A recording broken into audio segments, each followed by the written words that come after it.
மக்கள் செல்வன் விஜய் சேதுபதி தமிழ் சினிமாவில் முன்னணி ஹீரோக்களில் ஒருவர். இவர் நடிப்பில் இந்த ஆண்டு வெளிவந்து மாபெரும் அளவில் வெற்றியடைந்த படம் மகாராஜா. இப்படத்தை இயக்குனர் நித்திலன் சுவாமிநாதன் இயக்கியிருந்தார். வித்தியாசமான திரைக்கதையில் உருவாகி இருந்த இப்படத்தில் விஜய் சேதுபதியுடன் இணைந்து பிக் பாஸ் ரச்சனா, அனுராக் காஷ்யப், அபிராமி, மம்தா மோகன்தாஸ், சிங்கம் புலி, நட்டி நட்ராஜ் ஆகியோர் நடித்திருந்தனர். கடந்த ஜூன் மாதம் வெளிவந்த இப்படம் 100 கோடிக்கும் மேல் வசூல் செய்து சாதனை படைத்திருந்தது.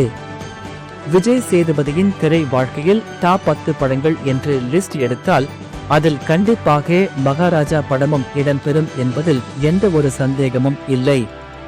கடந்த வாரம் மகாராஜா படத்தை சீனாவில் ரிலீஸ் செய்திருந்தனர். 40,000 திரையரங்கங்களில் வெளிவந்த இப்படம் 5 நாட்களில் செய்துள்ள வசூல் குறித்து தகவல் வெளியாகியுள்ளது. அதன்படி மகாராஜா படம் சீனாவில் 5 நாட்களில் 4.15 கோடி வசூல் செய்துள்ளது.